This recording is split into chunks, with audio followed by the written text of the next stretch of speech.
સૌને જય શ્રી કૃષ્ણ. ઓમકારા આયોજિત કૃષ્ણપૂર્વકના આ 10મા અધ્યાય વિભૂતિ યોગમાં હું દીપક શાહ અને મારા ધર્મપત્ની નૈના આપ સૌનું સ્વાગત કરે છે. કવિ શ્રી અંકિત ત્રિવેદી અને વૈષ્ણવાચાર્ય શ્રી દ્વારકેશલાલજી મહોદયશ્રીના મુખે આપણને આજે સાહિત્ય અને સત્સંગનો લાભ મળવાનો છે. ઓમકારા 18મા અધ્યાયની આ યોગમાં આજે મને અને નૈનાને આ સદભાગી થવાનો લાભ મળ્યો છે તે બદલ ટીમનો ખૂબ આભાર માનું છું. અમેરિકાના ઓમકારાના ચેરમેન શ્રી પિનાકીનભાઈ પાઠક અને તમે સમગ્ર ટીમનો આપણે આભાર માનીએ. ઓમકારા છેલ્લા 6 વર્ષથી ગુજરાતી સાહિત્ય, ભાષા અને સંગીતને અમેરિકામાં જીવંત રાખવાનું ખૂબ સારું કાર્ય કરી રહ્યા છે અને ખરેખર પ્રશંસનીય છે. છેલ્લા 6 મહિનાથી આ કોવિડના મહામારી વાળા સમયમાં ગુજરાતી અને હિન્દી સાહિત્ય સંગીતના કાર્યક્રમનું વર્ચ્યુઅલ આયોજન કરીને આપણા જીવનને સમયને ખૂબ અહેસાસ આપે છે અને માનસિક શાંતિ પણ આપે છે. ગુજરાતી ભાષા, સાહિત્ય અને સંગીતમાં હંમેશા અમે સહકાર આપતા રહ્યા છીએ અને ઓમકારા દ્વારા થતા અનેક પ્રોગ્રામોની અંદર ભવિષ્યમાં પણ અમે સહકાર આપીશું. પૂજ્યશ્રી આજે આપણા સૌની વચ્ચે વિદ્યમાન છે.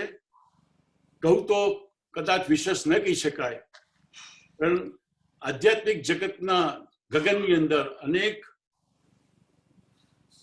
ઉત્કલ કહી શકાય ને, એક દિવ્ય રૂપે જગતમાં પ્રસિદ્ધ થયેલું છે. પણ અમારા પુષ્ટિ સંપ્રદાયની અંદર ખૂબ જૂજ યુવા આચાર્યોની અંદર રાકેશ બાબાએ જે દિવ્ય સ્વરૂપે પોતાની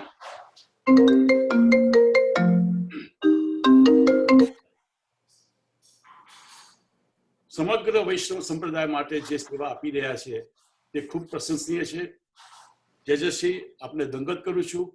આપ દ્વારા અમારા વૈષ્ણવ સંપ્રદાયની અંદર અનેક જીવોને આપ જાગૃત કરી અને સંપ્રદાયમાં ખુશી સંતુષ્ટિ પ્રભુને ચરણ કરવા માટે ખૂબ આભાર છે.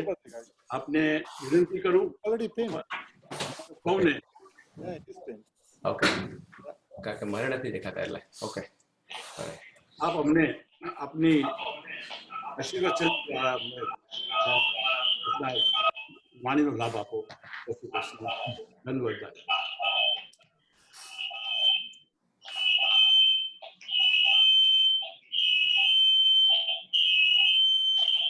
सच्चिदानंद रूपाय विश्वोत्पत्त्यादिहेतवे तापत्रय विनाशाय श्री कृष्णाय वयं नुमः. निस्साधन जनोद्धार कर्ण प्रकटीकृतः गोकुले सस्वरूप श्री वल्लभ शरणं मम. योऽन्तः प्रविश्य मम वाचमीमां प्रसुप्तां सञ्जीवयत्यखिल शक्तिधर स्वधाम्ना अन्यांश्च हस्तचरणश्रवणत्वगादीन् प्राणान् नमो भगवते पुरुषाय तुभ्यम्. सब उपस्थित श्री अंकितभाई त्रिवेदी, આજના વિશેષ સહાયક મનોરથી એવા અમારા વૈષ્ણવ સંપ્રદાયના રત્ન સમા દીપકભાઈ, એવં ઓમકારા પરિવાર અને પિનાકીનભાઈ પાઠક, એમના તત્વાધાનમાં આ એક સુંદર ગીતા સારનો એક શૃંખલા ચાલી રહી છે અને આપણા ગુજરાતના સુપ્રસિદ્ધ સાહિત્યકાર એવા અંકિતભાઈ પોતાના નિજ વિચારોને પ્રગટ કરી રહ્યા છે અને આખી એક દર સપ્તાહ ચાલતી એક સુંદર આ શૃંખલા છે. જ્યારે વિષય ગીતાજી જેવો હોય ત્યારે સમસ્ત હિન્દુ સમાજ તથા સમગ્ર વિશ્વના વિચારકો માટે એક આકર્ષણનું કેન્દ્ર બની જતું હોય છે. સર્વો ઉપનિષદો ગાવો દુગ્ધા ગોપાલ નંદન એમ કહીને એક સંકેત કર્યો કે કદાચ બધા શાસ્ત્રો ન વાંચી શકો, ન સમજી શકો, તો એના સાર રૂપ જો ગીતાજીનું અધ્યયન કરો તો સમગ્ર વેદ અને ઉપનિષદના સાર એ ગીતા રૂપે પ્રાપ્ત થતા હોય છે. મોટા મોટા મહાપુરુષોથી લઈ સાધારણમાં સાધારણ ભારતનો એક વ્યક્તિ પોતાના જીવનનું માર્ગદર્શન જે ગ્રંથથી પ્રાપ્ત કરે છે એવા શ્રીમદ ભગવદ ગીતા રણની ભૂમિમાં ભગવાન અને અર્જુન ઠાડા છે. જો આખું ગીતાજીનું તો મહાત્મ્ય આ બધા જાણો જ છો ને, આટલા સમયથી શ્રૃંખલા ચાલી જ રહી છે. સાર રૂપે ગીતાજીની વાત કરીશ અને આજે તો અંકિતભાઈના મુખે વિભૂતિ યોગ પર પણ આપણે રસ દર્શન કરવાના છીએ. શ્રીમદ ભગવદ ગીતા એ સંવાદ છે અને એટલા માટે જ ગીતાજીના પ્રત્યેક અધ્યાયના અંતમાં આપણે કૃષ્ણ અર્જુન સંવાદ અને સંવાદના જેટલા પાસાઓ છે બધા જ પાસાનું સંકલન આમાં દેખાય. અહીંયા આદેશ છે, ઉપદેશ છે, નિર્દેશ છે, સંકેત છે, સલાહ છે. સંવાદમાં આ જે પ્રકારો પ્રયુક્ત થતા હોય એ બધા જ પ્રકારો તમને જોવા મળશે ગીતાજીમાં. ક્યાંક ભગવાન આદેશ કરશે, ક્યાંક ઉપદેશ, ક્યાંક સંકેત, ક્યાંક સલાહ, ક્યાંક નિર્દેશ. દરેક પ્રકારથી અર્જુન સાથે સંવાદ કરવા જે પરમાત્મા ઠાડા છે. પણ સંવાદ બે વ્યક્તિ છે, પણ એ જ બે વ્યક્તિ ચાર સંબંધે સંવાદ કરે છે. તમે આખો ભગવદ ગીતાજીનું જો રસ દર્શન કરો તો વ્યક્તિ બે જ દેખાશે, એક વિભુ છે ને એક વિભૂતિ છે. વિભૂતિ યોગમાં પણ તમે જયારે પારાયણ કરશો ત્યારે પાંડવા નામ ધનંજય એમ કહીને ભગવાન પોતે કહે છે કે અરે ધનંજય તું પણ મારી વિભૂતિ છું એમ કહીને ભગવાન એને બિરદાવે પણ છે કે તું મારાથી જુદો નથી, ક્યાંક મારું તેજ તારામાં પણ સમાહિત છે. વ્યક્તિ બે પણ ચાર સંબંધે સંવાદ તમને ભગવદ ગીતામાં જોવા મળે. ગીતાજીનું જો રસ દર્શન કરવા બેસીએ તો પહેલું તમને ગીતાજીનું રસ દર્શન કરતા કૃષ્ણ અને અર્જુન સંવાદે રથી અને સારથી વચ્ચેનો સંવાદ તમને જોવા મળશે. સેનયોર ઉભયોર મધ્યે રથમ સ્થાપય મેચ્યુત. જ્યારે અર્જુન આજ્ઞા કરે છે કે બંને સેનાઓની મધ્યમાં મારો રથ ઉભો રાખો, તો અર્જુન રથી છે, ભગવાન સારથી છે. આજ્ઞાર્થ છે, સ્થાપય ઉભા રાખો, અને ભગવાન એવા ચતુર છે. જો અર્જુનને મોહ થયો એ તો આપણે બધા જાણીએ છીએ, પણ જો જોવા જાવ ને તો મોહ થયો નથી, ભગવાને મોહ કરાયો છે. હવે જયારે અર્જુને કહ્યું કે બંને સેનાઓની મધ્યમાં રથ ઉભો રાખો, પરમાત્મા ઈચ્છા હોત તો દુશાસન અને દુર્યોધનની પાસે જઈને રથ ઉભો રાખ્યો હોત, જેથી અર્જુનની અંદર યુદ્ધ લડવાની તત્પરતા વધી જાત, મારી નાખવું અને સમાપ્ત કરી નાખવું એવી ભાવનાઓ જાગત. પણ જાણી કરીને પરમાત્મા એવી જગ્યા રથ ઉભો કરે છે જ્યાંથી જેના ખોળામાં રમીને મોટો થયો અર્જુન એ ભીષ્મજી દેખાય છે, દ્રોણાચાર્ય દેખાય છે, સ્વજનો દેખાય છે. અને સ્વજનો દેખાતા જ મોહની જાગૃતિ થાય છે. બે પ્રકારનો અહંકાર અર્જુનના મનમાં છે. એક, હું મારીશ તો બધા મરી જશે, અને બીજો મત એવો છે જે અર્જુન પણ નથી જાણતો કે હું નહીં મારું તો બધા બચી જશે. ભગવાન કહે કે નથી તો મારનારો, નથી બચાવનારો. પણ જે સંવાદની ચર્ચા કરી રહ્યા છે તો પહેલો સંવાદ રથી અને સારથી વચ્ચેનો છે. બીજો સંવાદ ગુરુ અને શિષ્યની વચ્ચેનો છે. ભગવાન ગુરુ બન્યા, અર્જુન શિષ્ય બન્યા. શિષ્યસ્તેહમ સાધિમામ ત્વામ પ્રપન્નમ. જ્યારે સમજ ન પડી શું કરવું, કિમ કર્તવ્ય વિમૂઢ બન્યો અર્જુન, શું કરવું શું ન કરવું. અને જીવનમાં જયારે આવા સંજોગો આવે ને ત્યારે કોઈ સમજદારની શરણમાં જતા રહે. હવે વિચાર કરો, અર્જુનને મોહ થયો અને એ મોહના નિવારણ કરવા માટે ધૃતરાષ્ટ્રને પૂછવા ગયો હોત તો કે યુદ્ધ લડું કે ન લડું, તો કેવી ગીતા આપણને મળી હોત. ધૃતરાષ્ટ્ર તો એમ જ કે ચાલ ચાલ આપણે બધા ઘર ભેગા થઈ ગયા, આમ કે લડાતું હશે. પણ ભાગ્યશાળી હતો અર્જુન કે સમય આય એ તક ઝડપી અને બે હાથ જોડીને ચરણોમાં બેસી ગયો અને કહ્યું કે આપ મારા ગુરુ છો અને હું આપનો શિષ્ય છું. શિષ્યસ્તેહમ સાધિમામ ત્વામ પ્રપન્નમ. હું આપની શરણમાં છું. અને જ્યાં શિષ્ય બન્યો તો ભગવાન પણ ગુરુ બનીને ખીલી ઉઠ્યા. પોતાના સમગ્ર બ્રહ્મ જ્ઞાનને સહજમાં પીરસી દીધું અર્જુનની સામે. અને છેક મોહમાં ફસાયેલા અર્જુનને એક ગુરુ જેમ હાથ પકડીને શિષ્યને તારતો હોય એમ છેક ક્યાં લઈ ગયા. કરીશે વચનમ તવ નષ્ટો મોહ સ્વતિર્લબ્ધા તત્પ્રસાદાન્મયાચ્યુત સ્થિતોસ્મિ ગત સંદેહ કરીશે વચનમ તવ. છેક ત્યાં સુધીની યાત્રા કરાવી દીધી. તો કૃષ્ણ અર્જુન વ્યક્તિ બે, પણ બીજો સંબંધ છે ગુરુ અને શિષ્યની વચ્ચેનો સંવાદ. ત્રીજો સંવાદ છે બે સખાઓની વચ્ચે. સખેતી મત્વા, વારંવાર ભગવાન એને સખા કહીને બોલાવે છે. અને એની પણ ઘણી વિસ્તારથી આપણે ચર્ચા કરી શકીએ. કેવા પ્રકારનું સાક્ષ્ય, કારણ કે પરમાત્મા તો એવા છે કે એને કોઈ પણ સંબંધે મૂકો, એના જેવો બીજો કોઈ સંબંધી નથી. કૃષ્ણ બંધન નથી આપતો, કૃષ્ણ સંબંધ આપે છે. એટલે જ આપણે ત્યાં લગન બંધન નથી કહેતા, સંબંધ કહીએ છીએ ને. બંધન તો એને કહેવાય જ્યાં એકબીજાની લાગણીઓનો ઉપયોગ કરી કેવલ પોતાના સુખનો વિચાર કરીને બીજાની લાગણીઓને રૂંધી નખાય, એ બંધન. પણ જ્યાં પોતાના સુખનો ભોગ આપી અને બીજાની લાગણીઓને સાચવી લેવામાં આવે, એને સંબંધ કહેવાય. ભગવાન તો સંબંધી છે. એટલે અમારા મહાપ્રભુજી જગતગુરુ શ્રી વલ્લભાચાર્યજી તો કહે છે, સર્વદા સર્વભાવેન ભજનીયો વ્રજાધિપ. સર્વ ભાવે એને ભજો, કારણ કે આ જગતમાં કેવલ કૃષ્ણ એવો છે જે તમારા સર્વ ભાવોને સિદ્ધ કરનારો છે. બાકી આ વિશ્વમાં કોઈ એવું નથી જે સર્વ ભાવને સિદ્ધ કરી શકે. એની અંદર કોઈ એક વ્યક્તિ એવો ન હોઈ શકે જેની અંદર સર્વ ભાવ સિદ્ધ થઈ શકતા હોય. કેવલ કૃષ્ણ એવો છે. તો બે સખાઓ છે, અને સખ્યમ મધુરમ, મહાપ્રભુજી પણ મધુરાષ્ટકમાં કહ્યું છે, તમે વ્રજમાં જોવા જાઓ તો એ ગોપ બાલકો પ્રભુના સખા છે. તમે મથુરા આવો તો ઉદ્ધવજી પરમાત્માના સખા છે, એમને સખા કયા છે. તમે હસ્તિનાપુર આવો તો અર્જુન પરમાત્માના સખા છે, અને જો દ્વારિકા જાઓ તો સુદામા ભગવાનના સખા છે. પ્રત્યેક લીલામાં છે, એક ગોકુલથી લઈ દ્વારિકા સુધી પ્રભુએ સાખ્ય નિભાવ્યું છે.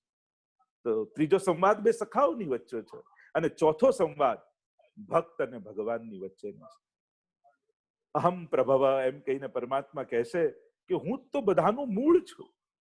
અને પ્રભુના એ દર્શન ન કરી શકતા સ્વરૂપ જ્યારે ભગવાન વિરાટ સ્વરૂપનું દર્શન કરાવે છે અર્જુનને, અને કહ્યું દિવ્યમ દદામિ તે ચક્ષુઃ, આ દિવ્ય ચક્ષુથી જ દર્શન થશે, સાધારણ તારા નેત્રો કામ નહીં લાગે. જો ગીતાજીમાં છે ને અનેક પ્રકારની દ્રષ્ટિઓ પણ છે. અંધ દ્રષ્ટિ, દૂરદ્રષ્ટિ, દિવ્ય દ્રષ્ટિ અને સહસ્ત્ર દ્રષ્ટિ, 4 પ્રકારની દ્રષ્ટિ છે. સૌથી પહેલી ધૃતરાષ્ટ્રની અંધ દ્રષ્ટિ છે. હવે વિચાર કરો, ગીતાજી જેવો મહાનતમ ગ્રંથ જે સમગ્ર વિશ્વને દ્રષ્ટિ આપનારો છે, પણ એ ગીતાજીની શરૂઆત જ એક અંધ વ્યક્તિના વચનોથી થાય છે. એ ધૃતરાષ્ટ્ર બોલે છે, ધર્મ ક્ષેત્રે કુરુક્ષેત્રે સમવેત્તા યુયુત્સવઃ મામકાઃ પાંડવાશ્ચૈવ કિમ કુર્વત સંજય. અંધ ધૃતરાષ્ટ્ર છે, અને કેવલ આંખોથી થઈ નહીં, પણ એ મોહથી, વિચારોથી પણ અંધ છે. ની પણ ઘણી બધી ચર્ચા શાસ્ત્રોમાં, કારણ કે ત્યાં જ્યાં મામકાઃ પાંડવા એમ કહીને મનોવૃત્તિ અભિવ્યક્ત થતી ધૃતરાષ્ટ્રની દેખાય છે. અંધ દ્રષ્ટિ. દૂરદ્રષ્ટિ છે સંજયની, અને સંજયને એ દૂરદ્રષ્ટિ આપી, અને આપ જાણો છો એમ સંજયને દર્શન થયું. કારણ કે ગીતાજી એ લાઈવ ટેલિકાસ્ટ નથી. જ્યારે 10 દિવસ થયા અને ભીષ્મજી પડ્યા, અને ત્યારે ધૃતરાષ્ટ્રની ચિંતા થઈ કે હવે મારા કૌરવનું શું થશે. અને પછી સંજયને બોલાવીને પ્રશ્ન કરે છે, અને ત્યારે આ ગીતાજીનું રસ દર્શન પ્રગટ થાય છે. દૂરદ્રષ્ટિ સંજયની. દિવ્ય દ્રષ્ટિ અર્જુનની છે, કારણ કે જ્યારે ભગવાન વિરાટ સ્વરૂપ ધારણ કરે ને ભગવાને કહ્યું કે લૌકિક આંખોથી આ જોઈ શકાય એમ નથી, અને ત્યારે દિવ્ય દ્રષ્ટિ અર્જુનને આપે, અને સહસ્ત્ર દ્રષ્ટિ એ પરમાત્માની છે. કારણ કે જયારે વિરાટ સ્વરૂપના પરમાત્મા દર્શન કરાવે છે, અને હજારો મુખો ધારણ કરેલા પરમાત્મા હજારો નેત્રોથી આપણી કણ અને ક્ષણ બંનેને જોઈ રહ્યા છે. ઘણીવાર લોકો એમ કે ભગવાન ક્યારે દેખાય, ક્યારે દેખાય, ક્યારે દેખાય. હું તો હંમેશા એમ કહું, ભગવાન ક્યારે દેખાશે એ ચિંતા છોડી ભગવાન મને દેખી રહ્યા છે એની ચિંતા પહેલા કરો.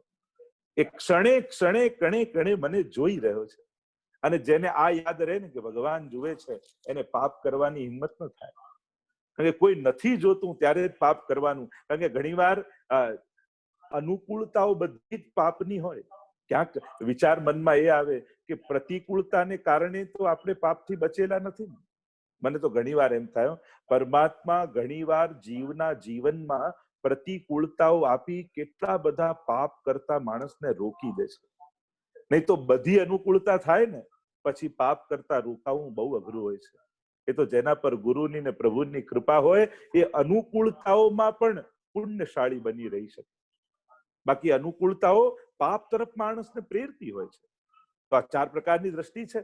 તો ભક્ત અને ભગવાન વચ્ચેનો સંવાદ ગીતાજીમાં છે. અને જ્યારે ગીતાજી શરૂ થાય છે ધૃતરાષ્ટ્રના વચનોથી, અને જેમ જેમ આગળ વધે 6 અધ્યાય જેમ કહેવામાં આવે કે કર્મના, ભક્તિના અને જ્ઞાનના, આમ 18 અધ્યાયમાં ભગવદ ગીતા છે. અને એ જે તત્વ જ્ઞાન પરમાત્માએ આપ્યું છે, હિન્દુ ધર્મના જેટલા બધા મુખ્ય પ્રધાન સિદ્ધાંતો છે એ ગીતામાં સમાહિત છે. હિન્દુ ધર્મમાં અન્ય ધર્મો કરતા વિશેષતા શું? એ બધી જ વિશેષતાઓને પ્રતિપાદિત અહીંયા પરમાત્મા કરે છે. પણ એક વસ્તુ સમજી લો, ભગવાનને સમજવા પહેલા, ભગવાનના વચનોને સમજતા પહેલા, કારણ કે ભગવાન શાસ્ત્રોની મહત્તાને સ્વીકારે છે. જો આપણે ત્યાં નાસ્તિક ભગવાનને ન માને એને ન કહેવાય, જે શાસ્ત્રોને વેદને ન માને એને નાસ્તિક કહેવામાં આવે છે. અને એટલે ભગવદ્ ગીતામાં ભગવાન સૌથી પહેલો નિયમ અને સિદ્ધાંત આપે છે, તસ્માત શાસ્ત્રમ પ્રમાણમ તે કાર્ય કાર્ય વ્યવસ્થિત. શાસ્ત્ર પ્રમાણ છે. યહ શાસ્ત્ર વિધિ વિસૃજ્ય વર્તતે કામકારત ન સિદ્ધિ વાપનોતિ ન સુખમ ન પરામ ગતિમ. શાસ્ત્ર વિધિને છોડી જે મનોકલ્પિત રીતે ક્રિયા કરે છે, ન એને સિદ્ધિ મળે, ન સુખ મળે, ન પરમ ગતિ મળે. અને એટલા માટે તને મનમાં આવે તું કર, યથેચ્છસી તથા કુરુ, એક આ સિદ્ધાંત છે. પણ પરમાત્માએ પહેલા ખુલાસો કરી દીધો કે શાસ્ત્ર વિધિને છોડીને જો ઈચ્છા કરીશ તો પરમ ગતિ પામીશ નહીં. ઘણી વાર આપણને એમ થાય લોકો ભગવાનના નામે પણ શાસ્ત્રનું ખંડન કરતા હોય એમ લાગે, પણ પ્રભુ શાસ્ત્રનો આગ્રહ રાખે છે. અત્યારના સમયમાં સૌથી મોટું છલ શું છે કે ભગવાન તો ભાવના ભૂખ્યા, ભાવથી જે કરો એ ચાલે. એટલે આમ કરી ક્યાંક આપણે જ આપણી જાતને છેતરતા હોઈએ છીએ. શાસ્ત્રોની મર્યાદામાં રહીને જે થાય એ પ્રભુને પ્રસન્ન કરનારું હોય છે. વિચારની સ્વતંત્રતા છે. જેમ યમુનાજી બે ઘાટે વહેતા હોય, આપણને ખૂબ નમન અને પાન કરવાની ઈચ્છા થાય, પણ એ જ યમુનાજીમાં પૂર આવે અને કિનારે તમારું ઘર હોય ને પહેલા માળ સુધી તમારું ઘર ડૂબાડી દે, ત્યારે તો આપણે કહીએ આ યમુનાજીને બહાર કાઢો, જલને બહાર કાઢો, જલને બહાર કાઢો. ત્યારે એમ નથી થતું કે અરે યમુનાજી મારા ઘરે પધાર્યા, લાવો પાન કરું. એ ત્યાં સુધી જ આદરણીય રહે છે જ્યાં સુધી એની તટની મર્યાદામાં હોય છે. એમ જ આપણી ભાવનાઓ, આપણી ઈચ્છાઓ, આપણા વિચારો શાસ્ત્રોની મર્યાદામાં રહે. આ પહેલો સિદ્ધાંત પ્રતિપાદિત કર્યો કે શાસ્ત્રોનું અધ્યયન કરવું. જ્યારથી હિન્દુ સમાજના લોકોએ ભગવદ્ ગીતા અને ભાગવત વાંચવાનું છોડી દીધું, ત્યારથી આપણા સમાજમાં અંધશ્રદ્ધા વધી છે. જેટલું મુસ્લિમ ભાઈઓને કુરાન વિશે ખબર હોય છે, જેટલું ક્રિશ્ચિયન ભાઈઓને બાઇબલ વિશે ખબર હોય છે, શું એટલું આપણા હિન્દુઓને ભગવદ્ ગીતા અને ભાગવત વિશે ખબર છે? આપણે આપણી જાતને પ્રશ્ન કરીએ. અને એટલા માટે શાસ્ત્રોનું અધ્યયન નિતાંત આવશ્યક છે. બીજી વાત, હિન્દુ ધર્મમાં પુનર્જન્મનો સિદ્ધાંત છે. બહુની મે વ્યતીતાની જન્માની તવ ચાર્જુન. ગીતાજીમાં ભગવાને પુનર્જન્મનો સિદ્ધાંત પ્રતિપાદિત કર્યો છે કે તારા અને મારા અનેક જન્મો થઈ ચુક્યા છે. જીવ જન્મ મરણના ચક્કરમાં પડતો રહે છે અને ભગવાન અહીંયા પુનર્જન્મના સિદ્ધાંતને ગીતાજીમાં પ્રતિપાદિત કરે છે. બીજો આપણે અવતારવાદનો સિદ્ધાંત ગીતાજીમાં સિદ્ધ કર્યો કે સંભવામી યુગે યુગે, હું પણ પ્રત્યેક યુગમાં આવું છું, જુદા જુદા અવતારો ધારણ કરીને આવું છું. ભગવાનની આ વિવિધ પ્રકારની લીલાઓ, ભગવાન તો એક વસ્તુ સમજી લો, ભગવાન કૃષ્ણને સમજવા માટે લીલાને સમજવી જરૂરી છે. રામ એટલે કર્મનો સિદ્ધાંત, કૃષ્ણ એટલે લીલાનો સિદ્ધાંત. રામ એટલે ખરેખર સિપાહી, પોલીસ, અને કૃષ્ણ એટલે ચોર પોલીસનો ખેલ. જેમ કે કોઈ ચોર પોલીસનો ખેલ ખેલતા હોય અને જે જીતે એને ઇનામ મળે, અને કોઈનો દીકરો ચોર બન્યો ને જીતીને આવ્યો અને માને કહ્યું કે આજે તો ચોર બન્યો ને જીતી આવ્યો ને માં લાફો મારે, અરે ચોર બનાતું હશે પાપ લાગે, તો આ તો રમત છે.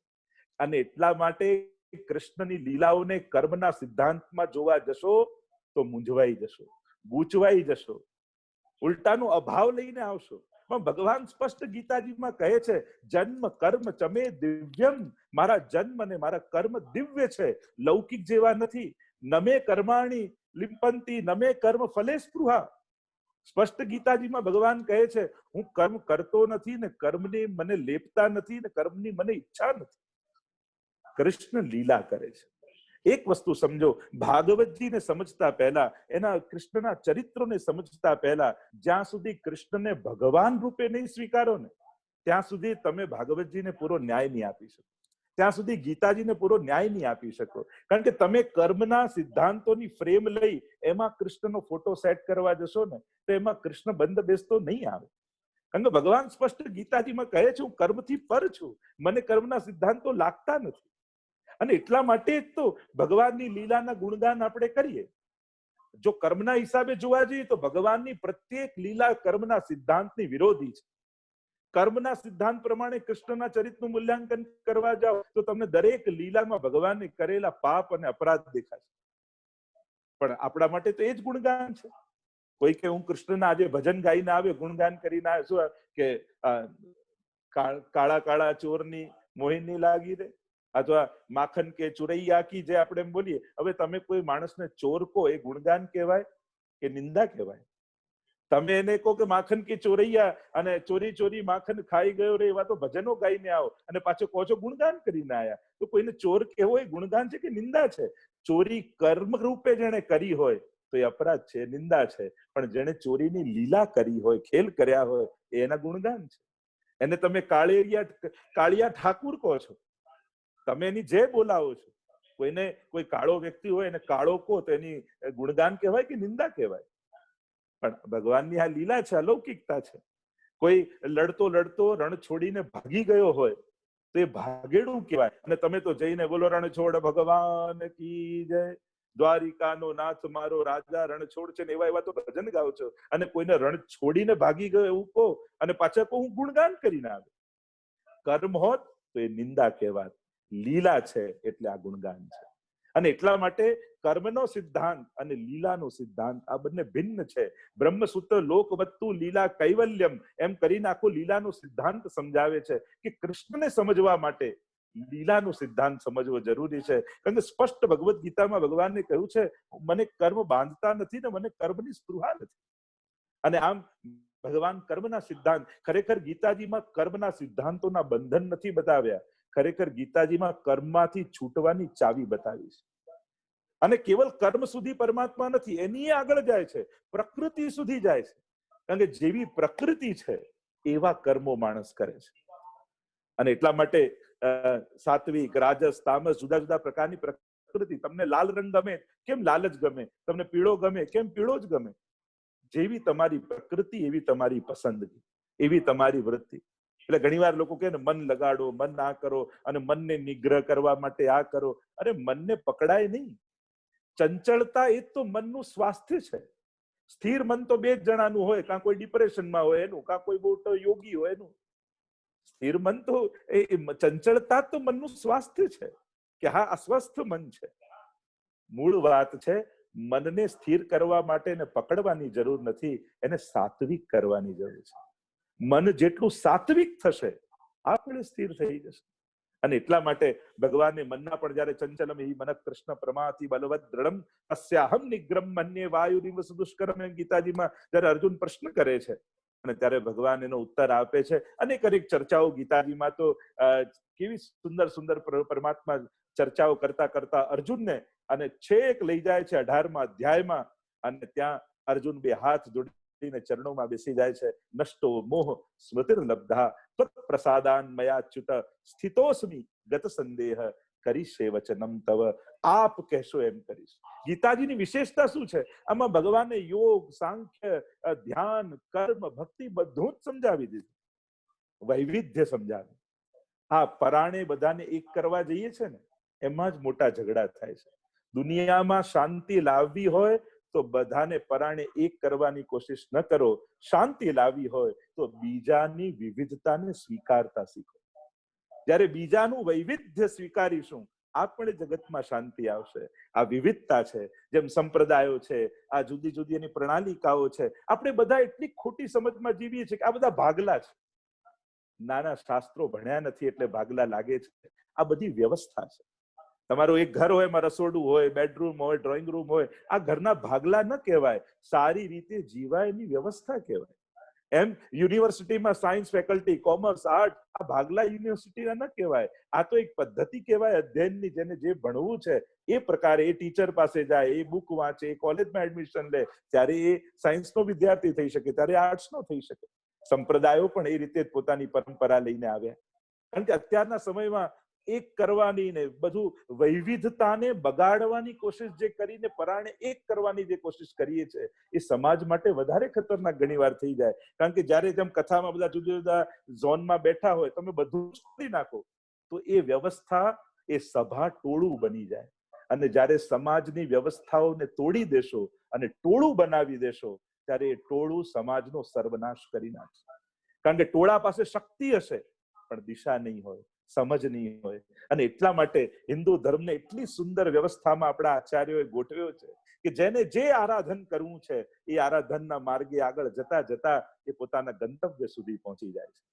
તો ગીતાજીના પરમ સંદેશ એ તો જગતગુરુ શ્રી કૃષ્ણ છે, અને જગતગુરુ જ્યારે પોતાના રણ સંગ્રામમાં આવીને બોલતો હોય ત્યારે શિષ્ય જે મોહમાં ફસાયેલો છે અને એ છેક પહોંચે છે કરીશ્ય વચનમ તવ સુધી. અને યત્ર યોગેશ્વર કૃષ્ણ યત્ર પાર્થો ધનુર્ધરઃ તત્ર શ્રી વિજયો ભૂતિર ધ્રુવા નીતિર્મતિર્મમ. જ્યાં કર્મરૂપ અર્જુન છે અને કૃપારૂપ કૃષ્ણ છે ત્યાં જ વિજય ચોક્કસ આવે છે.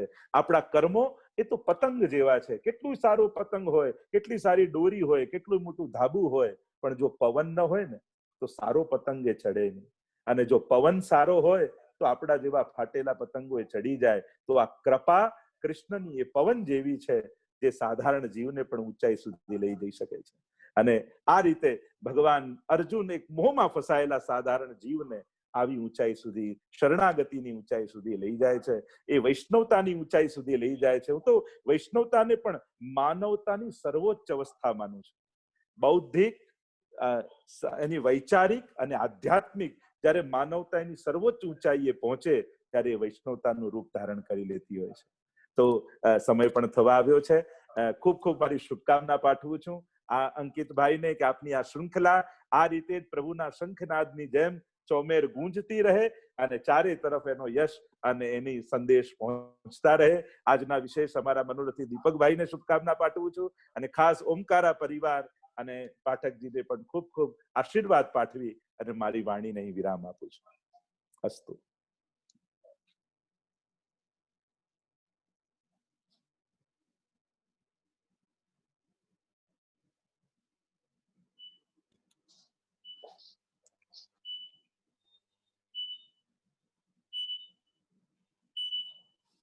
પરમ પૂજ્ય વૈષ્ણવાચાર્ય શ્રી દ્વારકેશલાલજી મહોદય શ્રી,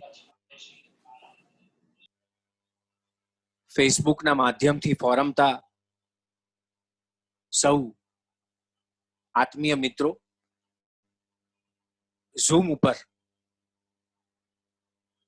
અમને સાંભળી રહેલા આપ સૌ પ્રીતિપાત્ર મિત્રો, આપ સૌને 10મા અધ્યાય કૃષ્ણપૂર્વક આવકારું છું. હું આજે નિખાલસ કબૂલાત કરું છું કે હું બીજી વાર પૂજ્ય જે શ્રીને મળ્યો. એક વખત અમદાવાદના એક કાર્યક્રમમાં અમે મળ્યા હતા ત્યારે એમની વાણીના ચમકારા એવા હતા કે ધ્યાન દઈને સાંભળવું પડે. આજે પણ કંઈક એવો અનુભવ થયો કે મને એમ થયું કે હું મારો બધો જ સમય એમને બોલવા આપી દઉં અને મારે એમની પાસેથી ગ્રહણ કરવું જોઈએ. મિતભાષી, સર્વને સમજાય એવા અભ્યાસી. આ વાણીનું તપ સાચા અર્થમાં શ્રી કૃષ્ણ કહે છે ને કે હું ઓમકાર વાણી છું. આ ઓમકારની નો નાદ જેમનામાં સંભળાય એવા વ્યક્તિત્વ પાસેથી આજે આપણે ભગવદ્ ગીતાનો સાર ગ્રહણ કર્યો. આવો સાથે મળીને વિભૂતિ યોગ 10મા અધ્યાય એનો આસ્વાદ કરીએ. હું કાયમ કહું છું એમ કે મારાથી કોઈ ટીકા નહીં થાય, મારાથી કોઈ ભાષ્ય નહીં થાય, મારાથી કોઈ વિશ્લેષણ નહીં થાય. હું આસ્વાદ કરાવી શકીશ અને એ પણ બધા જ શ્લોકોમાંથી જેટલું સાર તત્વ છે આજના સમયને જરૂરી છે એવી જેટલીક વાતો છે એ વાતો તમારા સુધી પહોંચાડવી છે. માત્ર કૃષ્ણાનંદ કરવો છે. બધા એવું કહે છે કે જીવન અકસ્માત છે. કૃષ્ણ ના પાડે છે. આ જગતમાં કશું એક્સિડેન્ટલ છે જ નહીં. હું અને તમે મળ્યા એ પણ નહીં. જે શ્રી આટલી રસભીની વાતો આપણને કરે છે, એ પણ અકસ્માત નથી. કોઈક ભવનું ઋણાનુબંધ આપણી સાથે આવ્યું છે. હું બોલું છું, તમે સાંભળો છો, તમે ચૂપ છો અને હું સાંભળું છું. આ બધામાં એક ઋણાનુબંધ છે. કશો અકસ્માત નથી. માતા બનવું અકસ્માત નથી, પિતા બનવું અકસ્માત નથી, સારી રીતે જીવન જીવવું અકસ્માત નથી. આ બધામાં જે છે એ કૃષ્ણ છે. એ ઋણાનુબંધથી ચાલ્યા આવે છે. અહીંયા વિજ્ઞાન અને ધર્મ જુદો પડે છે. જેને વસ્તુઓ જોડે મહેનત કરવી છે એને વિજ્ઞાન કહેવાય. જેને વ્યક્તિઓ જોડે મહેનત કરવી છે એ ધર્મ કહેવાય. ગુરુદેવે સરસ રીતે 4 કૃષ્ણ અને અર્જુનના તબક્કાઓ આપણને સમજાવ્યા. આ નિખાલસ 10મો તબક્કો છે, 9મા પછીનો, ભક્તિયોગ પછી, કે હવે માત્ર ધર્મની વાત કરે છે કૃષ્ણ. અહીંયા કૃષ્ણ અસ્તિત્વનો નકશો બતાવે છે. વિભૂતિ યોગ, વિરલ યોગ, કોઈ વિશિષ્ટ વ્યક્તિ છે એનો પરચો આપે છે કૃષ્ણ. સમજાવે છે કે તારી સાથે જે અત્યાર સુધી રમતો તો એ પણ હું જ, અને હવે હું તને કહું છું તું જોઈ લે હું કેવો છું, એ પણ હું જ છું. અહીંયા કૃષ્ણનો અહમ નથી, કૃષ્ણમાં રહેલો સોહમ પ્રગટ થાય છે.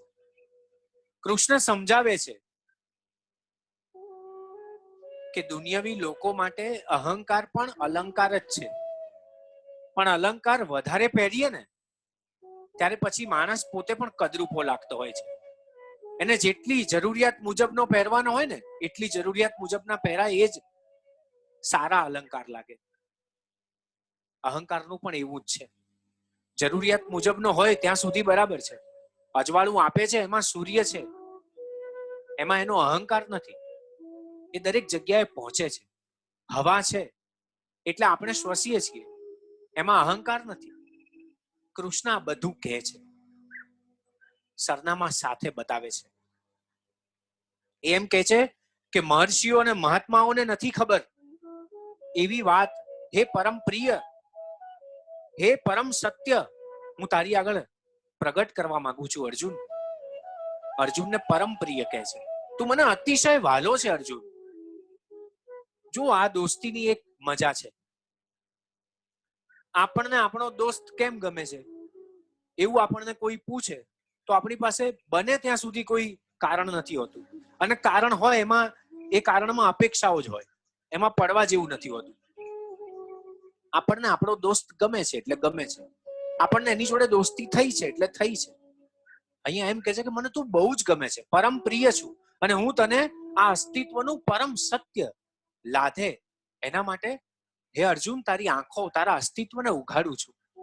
તું સમજ, મોટા મોટા ઋષિ મુનિઓને મહાત્માઓને જે નથી ખબર એ હું તને કહેવા માંગુ છું.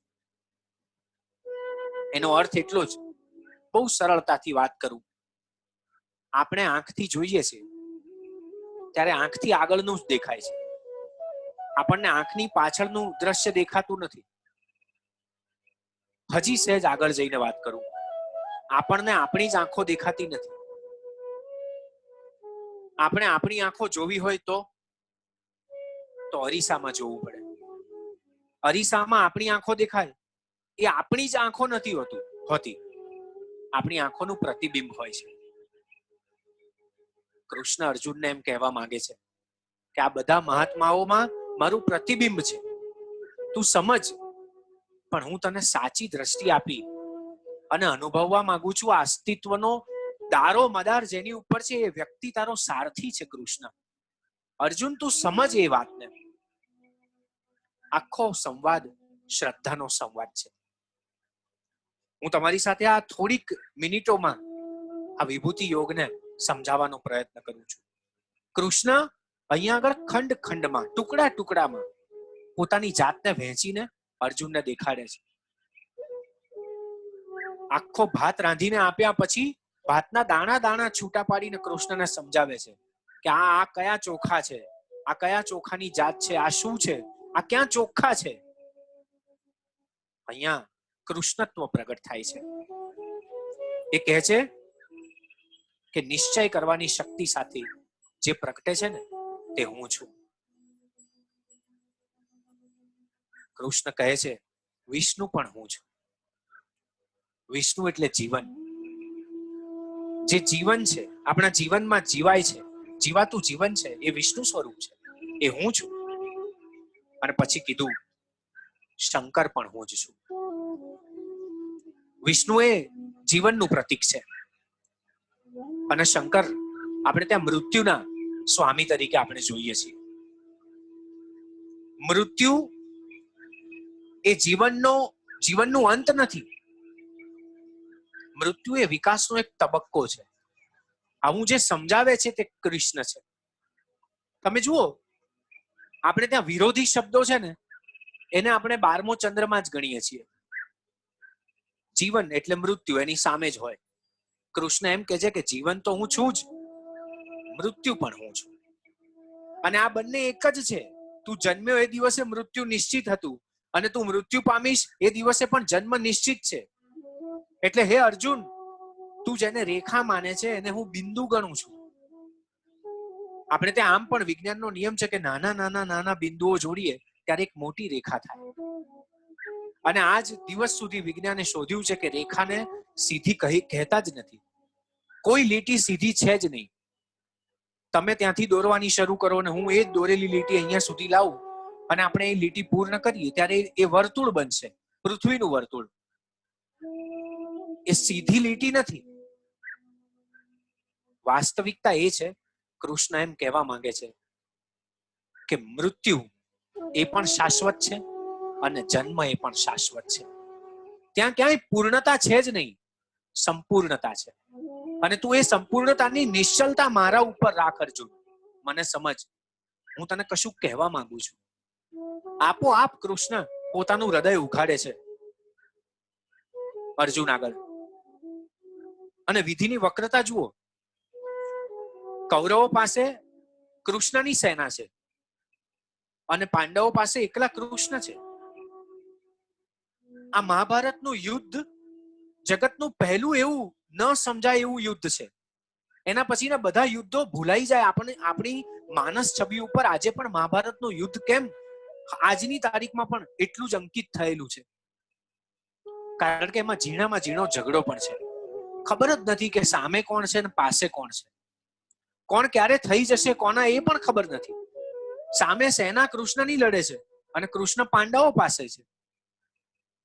નાનામાં નાની જીવનમાં જીવાતી આપણી બધી જ બાબતો એ મહાભારતના યુદ્ધમાં સંકળાયેલી છે. એટલે જ આપણે જીવનમાં ઘણીવાર એવું કહીએ છીએ કે આ મહાભારતનું યુદ્ધ ફરી શરૂ થયું. એના મૂળ ત્યાં છે. તમે જુઓ, અર્જુન એમ નથી કહેતા. અર્જુનને ખબર છે કે સામે દ્રોણ છે, ગુરુ છે, જેને કલા શીખવાડી છે, એને જ મારે મારવાના છે, મૃત્યુ આપવાનું છે.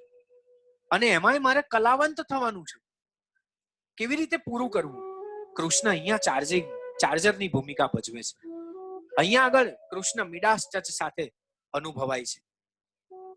ટેકનોલોજી નો પૂરેપૂરો ઉપયોગ મહાભારતમાં થયો છે.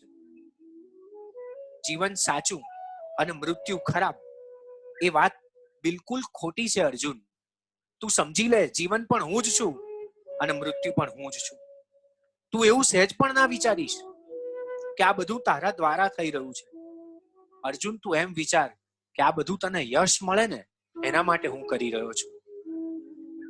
હવે આપણને એમ થાય કે આ શંકર જો મૃત્યુના દેવ છે. આપણી ભારતીય છબી જે બહુ સરસ વાત કરી હિન્દુ ધર્મની, મને બહુ ગમી.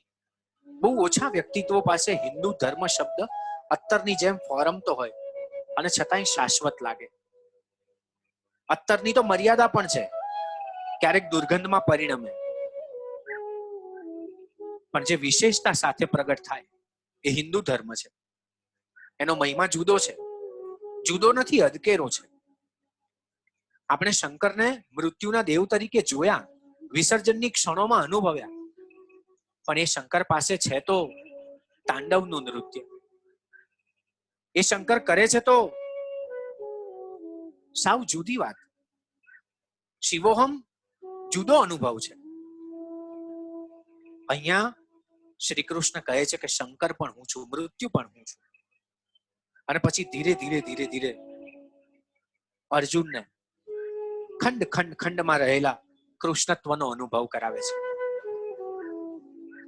બંને વિરોધી શબ્દો એક બને એવો કૃષ્ણ પ્રયત્ન કરે છે. દ્વંદ્વ પણ એક થઈ જવો જોઈએ. અને પછી કૃષ્ણ એમ કહે છે કે આ એક થઈ જશે ને પછી તને ખબર પડશે કે જીવનની નિરર્થકતા શું છે, કેટલું વ્યર્થ છે. તું જેમાં સમય વેડફે છે એ બધું કેટલું નિરર્થક છે અર્જુન. જેમાં તારે સમયને ઉજાગર કરવાનો છે તું સમજ, તું એમાં જીવ. આપણને ઘણા નથી કહેતા કે મારે ચિંતા આવે, આ બધી ચિંતા કરવી છોડી દેવી છે. હવે એવું કે છે ને એ લોકોને એવી ખબર નથી કે એ લોકો એક નવી ચિંતા ઊભી કરે છે, ચિંતા છોડી દેવાની ચિંતા. હવે આ ચિંતા છોડી દેવાની ચિંતા એ સૌથી મોટી ચિંતા છે. એવી જ્યારે એમને ખબર પડે છે ત્યારે એમણે જે ચિંતા છોડી છે એને પાછી શરૂ કરે છે. આપણે આવી કેટલીય આજુબાજુના કિસ્સાઓમાં આપણે જીવીએ છીએ અને આ બધી ક્ષણભંગુર અવસ્થાઓને કૃષ્ણ જોડી આપે છે કે તું સમજ, આ બધું મારાથી નિર્ભર છે, આ બધામાં હું સભર છું. અને કૃષ્ણ અગત્યના થોડા થોડા મુકામોની વાત કરે છે, એના સરનામાઓ આપે છે. એક બાજુ એમ કે છે કે હું જ સિંહ છું અને એક બાજુ એમ કે છે કે હું જ ગરુડ પણ છું. હું સિંહ છું એવું કે છે ત્યારે એ સમજી લેવાનું છે કે એ બીજા પ્રાણી નથી એવું નહીં. પ્રાણીઓમાં જે ઉત્તમોત્તમ છે એમાં જો હું હોઉં તો બીજામાં તો હું હોઉં જ. જો હું ગરુડના પક્ષીમાં હોઉં તો પછી હું બીજા પક્ષીઓમાં તો હોઉં જ. આપણે એવું નથી કહેતા કે હાથીના પગલામાં બધું આવી જાય. મૂળ વાત તો એમ છે કે કૃષ્ણની વાતમાં બધું આવી જાય, જો આપણને સમજાય તો, જો આપણે સમજીએ તો. અહીંયા જ કૃષ્ણ આપણી જોડે જુદી વાત કરે છે. એ કહે છે કે હું અજન્મા છું, હું અનાદિ છું. અને જે આ વાતને જાણે છે ને એ મોહહીન થયેલો છે અને એ જ છૂટે છે સર્વ પાપોથી. હું જેનો મોહ છોડી દઉં, જેના મોહને હું હરું, એ પછી સર્વ પાપોથી છૂટી જાય છે. મૂળ વાત તો પ્રજ્ઞાનું, પ્રાણનું, પ્રજ્ઞાવાન પ્રાણનું ઉત્તમોત્તમ સ્વરૂપ, ઉત્તમોત્તમ છબી. એમ કહીએ ને કે 16 કળાએ કૃષ્ણ પ્રગટ્યા છે અર્જુન પાસે. અત્યાર સુધીની જીવાયેલી બ્રહ્માંડની ક્ષણે ક્ષણનો હિસાબ આપે છે કૃષ્ણ. અને હવે પછી જીવવાની છે બધી પળે પળનો ચિતાર આપે છે કૃષ્ણ. અને અર્જુન વિસ્મિત પણ છે અને આશ્ચર્યચકિત પણ છે કે હું આ કૃષ્ણને ઓળખું છું, જેની જોડે અમે બાળપણમાં રમ્યા છીએ. હું આ કૃષ્ણને ઓળખું છું કે જે અત્યારે મારો રથ ચલાવે છે. આ કૃષ્ણ જેને હું અત્યાર સુધી કોઈ પણ ભાષામાં બોલતો હતો અને હવે એની ભાષા તો મને એવું લાગે છે કે હું તો રિહર્સલ કરું છું. સાચો કાર્યક્રમ તો કૃષ્ણ કરી રહ્યા છે, સર્વ પાપોથી મુક્ત. અને એમ કહે છે કે હું એક બાજુ એમ કહે છે કે ઠગોની દૂત વિદ્યા પણ હું છું અને યશસ્વીઓનું તેજ પણ હું છું. તમે જુઓ આ કેવી વાત થઈ. ચોરી કરનાર ચોરમાં પણ જોવાનો અને પોલીસમાં પણ જોવાનો, ત્યાં બધે જ કૃષ્ણ છે. કૃષ્ણ એમ કહે છે કે હું જ સર્વનું મૂળ છું. મૂળ એ છે જેની પાસે ગોકુળ છે. બધી ઇન્દ્રિયોનું મૂળ પણ હું છું. ઇન્દ્રિયોમાં મન હું છું. કેટલી મોટી વાત કરી. આપણને સુખનો અનુભવ થાય એમાં પણ કૃષ્ણ છે, દુઃખનો અનુભવ થાય એમાં પણ ઠાકોરજી જ છે. આપણી આસપાસ મૂળ તો અહંકાર છે. કૃષ્ણ કહે છે કે અહંકારને છોડ, તું તારા બાણની પણછને સ્વીકાર, તને ખબર પડશે તારું સાચું સ્વરૂપ શું છે. અહંકાર ત્યજવા માટે કૃષ્ણ 5 વાતો કરે છે. હું સરળતાથી તમારા સુધી પહોંચાડું. એમ કે છે એક તો મારામાં ચિત્ત પરો તો અહંકાર દૂર થશે. આપણે નથી કરી શકતા. માળા કરીએ છીએ પણ માળા આપણા ટેરવા ઉપર રહી જાય છે. નકરા ઉલાળા કરીએ છીએ. આપણે મોબાઈલના બિલમાં ધ્યાન આપીએ છીએ, કોને આજે પાડી દેવો એમાં ધ્યાન આપીએ છીએ, કોને ઉગારી લીધો માળા કરતા. એમ ક્યારે થયું કે આ પ્રાર્થનામાં હું મારી ગમતી વ્યક્તિને પણ સહભાગી કરું, એનું દુઃખ પણ ઓછું થઈ જાય. ચિત્ત કૃષ્ણમાં પરોવાનું. બીજી વાત, વાસણ ખાલી રાખવાનું કૃષ્ણ કહે છે. અર્જુનને કહે છે, અર્જુન તું બહુ ભરેલો છે, ખાલી થઈ જા. પહેલા ખાલી થઈશ તો તને ખબર પડશે કે તારે કેટલા સભર થવાનું છે, કેટલા ભરેલા થવાનું છે. અર્જુન ખાલી થઈશ તો અહંકાર આપોઆપ જતો રહેશે. આ ખાલી થવાની વાત આવી ને એટલે એક વાત મને યાદ આવી. સુંદરમ આપણા બહુ મજાના કવિ, ગુજરાતી ભાષાના એક શ્વાસે લેવા પડે એવા બે નામો, કવિ ઉમાશંકર જોશી અને સુંદરમ. આ એ સુંદરમ જે એમ કે મેં એક અચંબો દીઠો, દીઠો મેં ઘર ઘર કૃષ્ણ કનૈયો, હૃદય હૃદય મેં રાધા દીઠી, હું મુગ્ધ બન્યો નરસૈયો. એ સુંદરમ. એમનો કાર્યક્રમ હતો, કાર્યક્રમ પૂરો થયો એટલે એના એ જ કાર્યક્રમની ટેપ સુંદરમને સાંભળવાનું મન થયું. પછી સુંદરમે એમ કીધું કે આ ઘડો ભરાઈ ગયો છે, તૃપ્ત છે. થોડાક દિવસો પછી એક મોટા કવિએ આ જ વાત ઉમાશંકર જોશીને કહી કે સુંદરમ એમ કહેતા હતા કે ઘડાની સાર્થકતા એ છે કે ભરાઈ જાય અને એ સભર છે. ઉમાશંકર જોશી એમ કહ્યું કે ઘડાની સાર્થકતા તો ઘડો ખાલી રહે એમાં જ છે, એ ભરાઈ જાય એમાં નથી. હવે એક બાજુ સુંદરમની વાત, એક બાજુ ઉમાશંકર જોશીની વાત, અને પછી એ જ મોટા કવિ મકરંદ દવેને મળે છે અને મકરંદ દવેને આ બંને વાત કરે છે. અને મકરંદ દવે એમ કે છે કે ઘડાની સાર્થકતા એ ખાલી રહે એમાંય નથી, ઘડાની સાર્થકતા એ ભરાય એમાં પણ નથી. ઘડાની સાર્થકતા તો ક્યારે એને કૃષ્ણની કાંકરી વાગે ને તૂટી જાય એમાં છે. આપણું પાત્ર ખાલી હોવું જોઈએ, આપણા પાત્રમાં અહંકાર ન હોવો જોઈએ. ત્રીજી વાત કૃષ્ણ કહે છે સત્સંગ કર. સત્સંગ એટલે આધ્યાત્મિક વાતો. જે અત્યારે જેટલું બોલ્યા ભાવ યાદ રહી જાય એવું બોલ્યા. જ્યાંથી શુભ મળે એ બધું સાંભળી શકીએ, ગ્રહણ કરી શકીએ, આપણા કાનને કાનજી થવાનું વિઝન આપી શકીએ, એ સત્સંગ. ત્રીજું, ચોથું, આ જે કંઈ કરો એમાં સાતત્ય જોઈએ. આપણે દર રવિવારે સમયસર મળીએ છીએ, હૃદયસર મળીએ છીએ, કારણ એમાં સાતત્ય છે. સાતત્ય રાખવું પડે અને સાતત્ય આવે ત્યારે કૃષ્ણ પાછા ચિંતવે પણ છે પાંચમું આપીને કે આ બધું પ્રીતિપૂર્વક પ્રેમ ભાવ સાથે થવું જોઈએ. ખાલી આપણે લેપટોપ સામે મૂકીએ અને ટાઈપરાઇટર ચાલુ કરીને બેઠા હોઈએ એમ નહીં, પ્રીતિ સાથે, હૃદયના ભાવ સાથે. આ 5 વાત હોય તો જીવનમાંથી અહંકાર જતો રહેશે. કૃષ્ણ કહે છે ઇન્દ્રિયોમાં મન હું છું, આત્મવિદ્યા હું છું. આત્મવિદ્યા એટલે હું કોણ છું એવો પ્રશ્ન ઉદ્ભવે એ, અને પછી હું કોણ છું એનો પ્રશ્ન ના મળે છતાં પણ એમ લાગે કે જવાબને પામી ગયા છીએ, એ મનસ્થિતિ, એ આત્મવિદ્યા. કૃષ્ણ ક્ષિતિજ બતાવે છે હવે કે તું જો અહીંયાથી આકાશ શરૂ થાય છે, અહીંયાથી પૃથ્વી શરૂ થાય છે. કોઈ સરસ આપણને દૂરથી ગામડું બતાવે ને આપણને એમ થાય કે આ હવે અહીંયાથી ગામડાની સરહદ શરૂ થઈ. કૃષ્ણ એવી સરહદ ઉપર ઉભા રહીને વાત કરે છે. કલાપીની પંક્તિ છે ને, જ્યાં જ્યાં નજર મારી ઠરે યાદી ભરી ત્યાં આપની. બધી યાદી મૂકે છે કૃષ્ણ વિભૂતિ યોગમાં કે હું કેવી વિભૂતિ છું એ તું જાણ. અને અર્જુન નરી આંખે આ બધું અનુભવે છે. એક બાજુ કુબેરની વાત કરે છે કે કુબેર હું છું. આ હું એટલા માટે કહેવા માંગુ છું કે અત્યારે બધાને પૈસાનો મોહ છે. કૃષ્ણ કહે છે એના મોહમાં પણ હું જ છું. સાહેબ, આપણા બધા જ અવતારો, મહાવીર સ્વામી, જૈનના બધા જ અવતારો, એ બધા રાજા હતા જેમને પૂરેપૂરી પૈસાની ખબર હતી, ધનની ખબર હતી. એવા વ્યક્તિત્વોએ ધન ત્યાગ કર્યો. કુબેર છે કૃષ્ણ, અને છતાં એમ કે છે કે બધું જ હોવા છતાંય જે મજા ત્યાગવામાં છે, આ બધું પામી લીધા પછી પણ જે તરસ્યા રહેવાની મજા છે એ હે અર્જુન, હે પરંતપ, બીજે ક્યાંય નથી. હે મહાબાહુ, આ બધી મજા તરસ્યાની, અધૂરપની છે.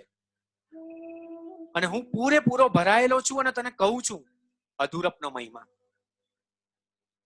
ક્યારેક એવું થાય કે જો માત્ર રાધાજીની આંખો જોઈ લઈએ તો પણ ગીતાના 18 અધ્યાય આપણને સમજાઈ જાય.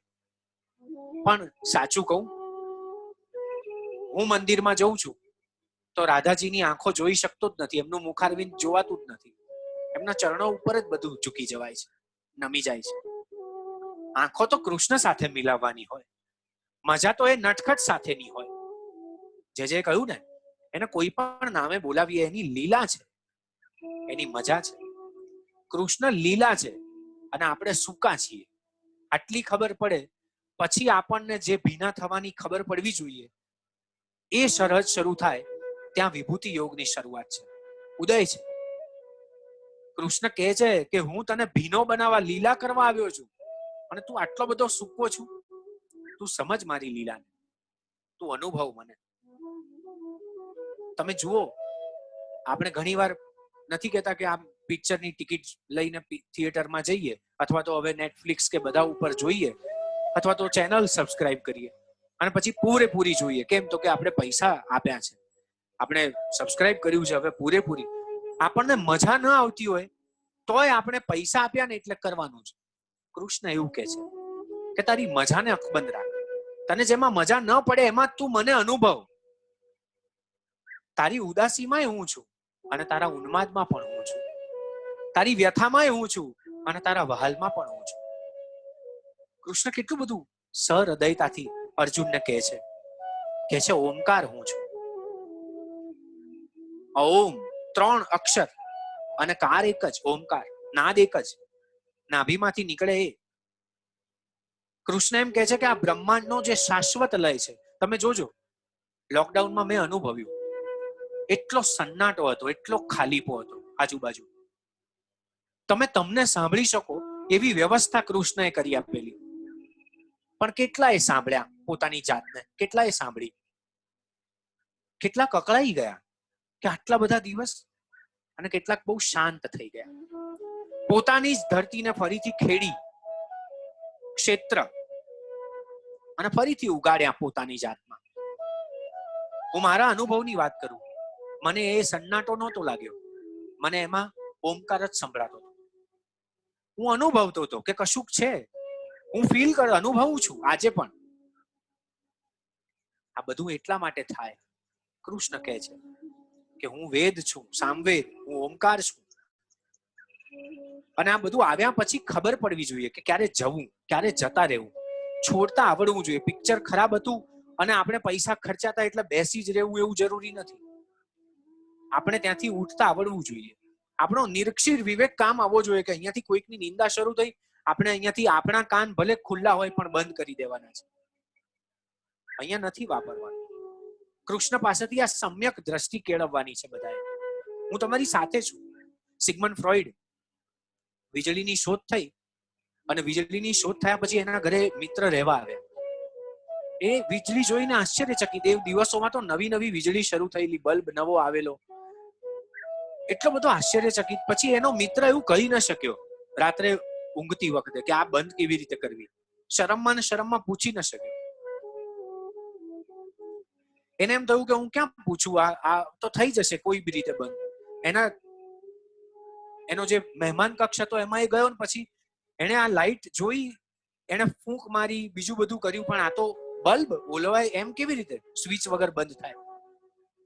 બીજા દિવસે સવારે નાસ્તાના ટેબલ પર બધા ભેગા થયા ત્યારે મિત્રએ કીધું કે સાચું કહું, કાલે આખી રાત હું દ્વિધામાં રહ્યો. મારાથી શરમમાં પૂછી ન શકાયું કે આ પેલો ચાલુ બલ્બ છે એ કેવી રીતે બંધ કરવો. ને હું આખી રાત એ અજવાળામાં, પછી મેં આંખો બંધ કરી પણ એ આંખો બંધ થઈ, પણ હું ઊંઘી ન શક્યો આટલી બલ્બ, આટલી લાઈટમાં. જે હું મારા ગામમાં અંધારામાં ઊંઘી શકું છું એવી ઊંઘ મને અજવાળાએ ન આપી. આ બંધ કેવી રીતે થાય? અજવાળું પ્રગટી તો ગયું, પણ અજવાળું પ્રગટે પછી એને શાંત પાડતા પણ આવડવું જોઈએ. અને એના મિત્રને જવાબ આપતા ફ્રોઈડ કહે છે કે આ બાજુમાં દિવાલ છે ને દૂર, ત્યાં એની સ્વિચ છે. અને મિત્ર વિસ્મય પ્રગટ કરે છે કે કેવી વાત છે આ, વિજ્ઞાનની કેવી શોધ કે પ્રગટે છે ક્યાંક, ચાલુ ક્યાંકથી થાય છે, બંધ ક્યાંકથી થાય છે, અને છતાં એ અજવાળું છે. કૃષ્ણ આમ આપણને સમજાવે છે કે હું પ્રગટું છું ક્યાંક, સ્વિચ ક્યાંક છે, ક્યાંકથી ઓન ઓફ થાય છે, કેટલા વાયરો જોડાયા છે, કેટલી દુનિયા છે, અને તું સમજ મને આ મારો વિભૂતિ યોગ છે. જપ યજ્ઞનો મહિમા કહે છે. વૈષ્ણવ સંપ્રદાય તો આખી એની ફલશ્રુતિ છે. નામ જપ, એકલો યજ્ઞ નહીં, જપ યજ્ઞ. અને આ યજ્ઞમાં શું છે? કશું જ નથી. તમે તમારા નિર્માણ માટેનો એક સેતુ બનાવો છો. તમે જન્મ્યા ત્યારથી તમને ભૂલી ગયા છો. કૃષ્ણ તમને યાદ કરાવવા માંગે છે તમે કોણ છો. અને ક્યારે સાર્થક થાય? જ્યારે જપ યજ્ઞનો મહિમા વધે, નામ નો મહિમા વધે. હિમાલયનો પહાડ પણ હું છું. સ્થિરતા, બધું કયા પછી છેલ્લે કે છે હું હિમાલય છું. હિમાલય પાસેથી સ્થિરતા. આ શ્રી કૃષ્ણ છે. વ્યક્તિ બદલાય એમ જીવન બદલાય, સુખ દુઃખના દ્વંદ્વો બદલાય, અહંકારના તબક્કા પણ બદલાય, અલંકારની વિભાવના પણ બદલાય. જીવનના દરેક તબક્કા પર આપણી સાથે જે જીવે છે તે શ્રી કૃષ્ણ છે. 10મો અધ્યાય, વિભૂતિ યોગ. વિભૂતિ એટલે જેને પોતાની ભીતરની પ્રતીતિ હોય અને કરાવવી તે. અહીંયા અનાસક્ત કર્મયોગ અનિવાર્ય. ઈશ્વર ક્યાં નથી અને ક્યાં ક્યાં છે એનું સરનામું એટલે વિભૂતિ યોગ. તમે વાંચો છો, સાંભળો છો ત્યારે પણ શબ્દની અંદરના અર્થમાં, અવાજના નાદમાં જે ઘૂંટાય છે, વર્તાય છે, અનુભવાય છે તે શ્રી કૃષ્ણ છે. કૃષ્ણ અર્જુનને પોતાના પરમ મિત્રને પોતે વિભૂતિ છે એની પ્રતીતિ કરાવે છે.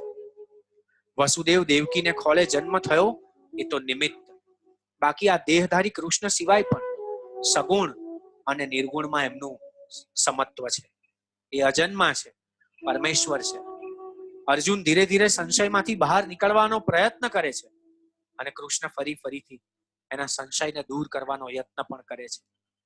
પોતાનો લીલાવતાર દેવર્ષિ કે મહર્ષિને ન કહેતા કૃષ્ણ પરમ સખા અર્જુનની પાત્રતા જોઈને ખુલે છે.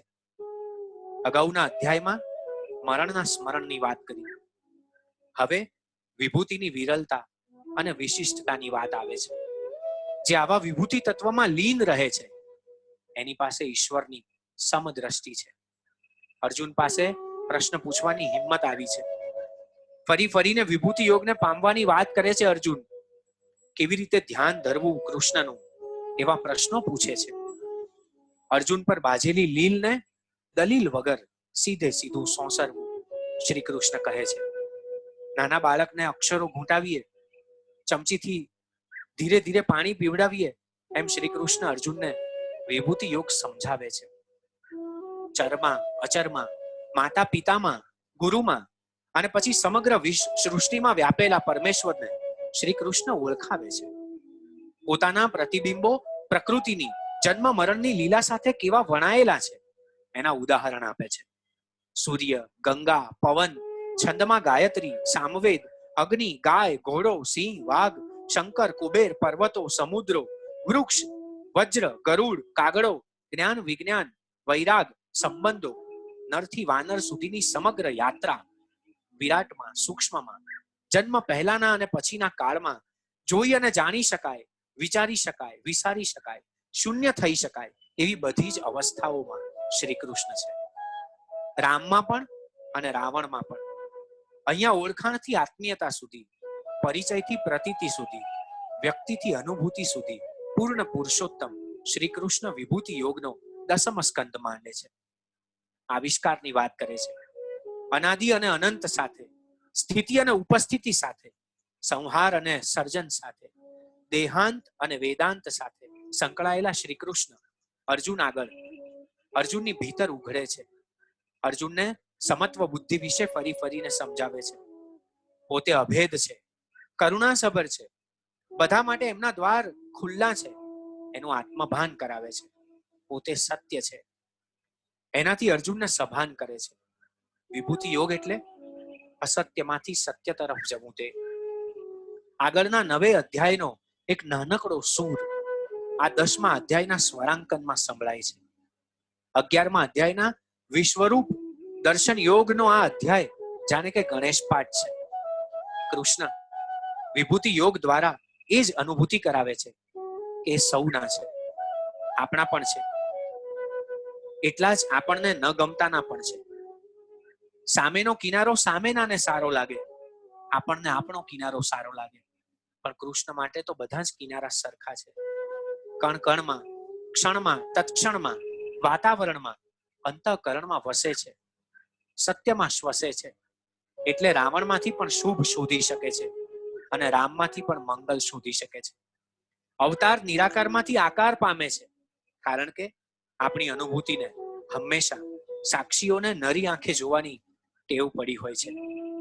ચમત્કાર અને સાક્ષાત્કાર વિના આપણને કયું માન્યામાં આવતું જ નથી. કલ્પી લઈએ કે આજે કૃષ્ણ છે, અહીંયા જ છે, દરેક કાળની સંધ્યામાં છે. જેટલા પ્રહલાદમાં છે એટલા જ હિરણ્યકશ્યપમાં પણ છે, જેટલા નૃસિંહના છે એટલા જ નરસિંહના પણ છે. માની લો કે કૃષ્ણ સામે હોય તો આપણે સિંહ, સર્પ, કાગડો, ગરુડ, ગંગા, ગાય, ઘોડો, પવન, સૂરજ, વેદ, ગુરુ, પિતા, માતા, નર, વાનર આ બધાને નરી આંખે જોઈ જ શકીએ છીએ. આ બધામાં કૃષ્ણ છે જ.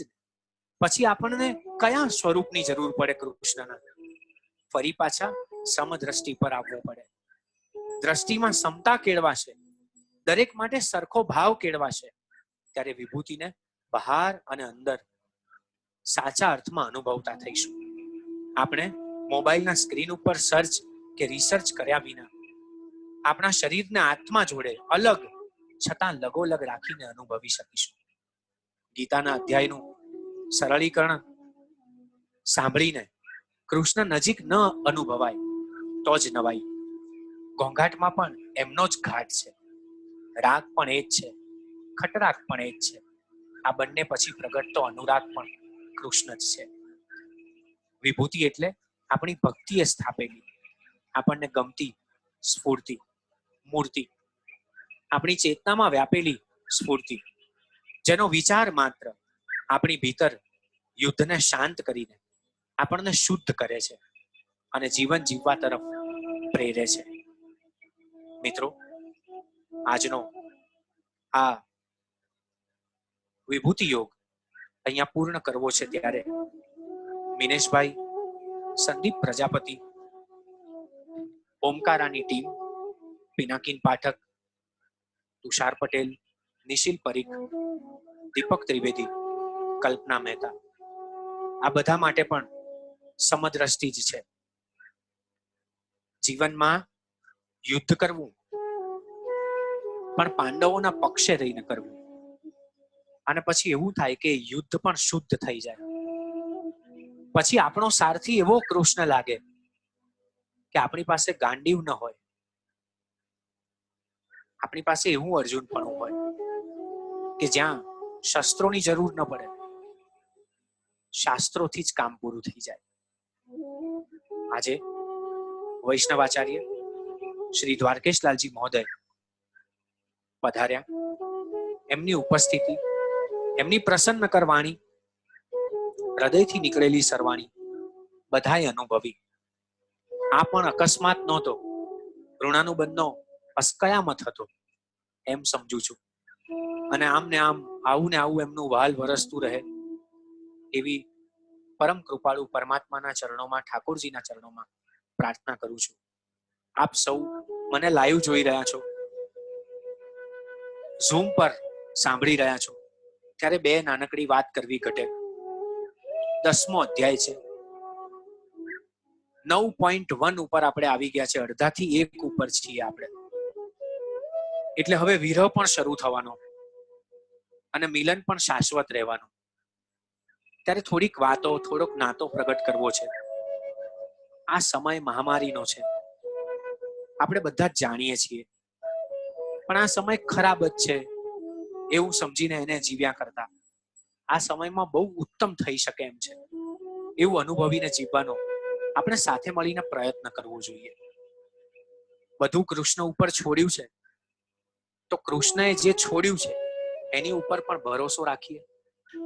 શું કામ આપણે આપણી ચિંતાઓમાં અનંત ચિંતાઓનો વધારો કરીએ? આવતીકાલે શુભ થવાનું જ છે, અને આજે આવતીકાલે શુભ થવાનું છે એનું અંધારું ઉગી જ ગયું છે. આવતીકાલે એ અંધારામાંથી જ અજવાળું પ્રગટવાનું છે. કૃષ્ણ એ જ કહે છે કે આપણે બીજમાં છાંયડાનો અનુભવ કરી શકીએ તો જ કૃષ્ણત્વનો અનુભવ થઈ શકે.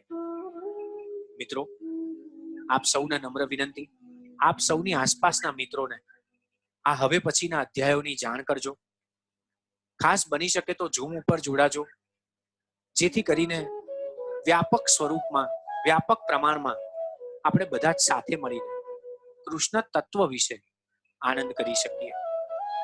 મારી વાતને અહીંયા પૂર્ણ કરીને હું નિશિલ પરીખને હવે પછીનો દોર સોંપું છું.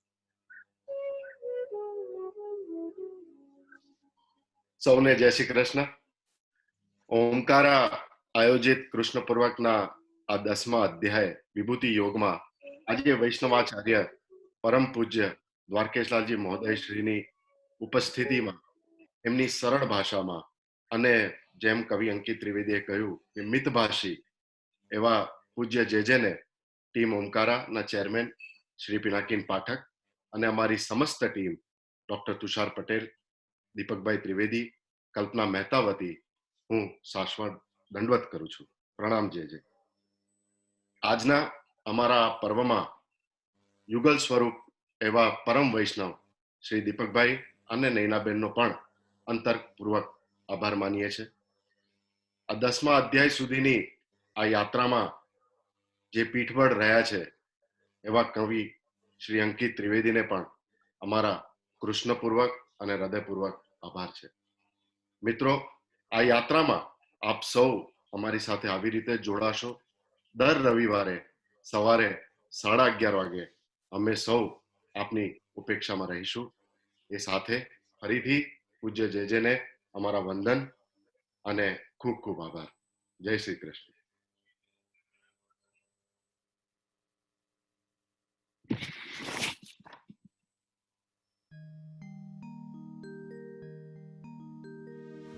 ॐ नमो भगवते वासुदेवाय।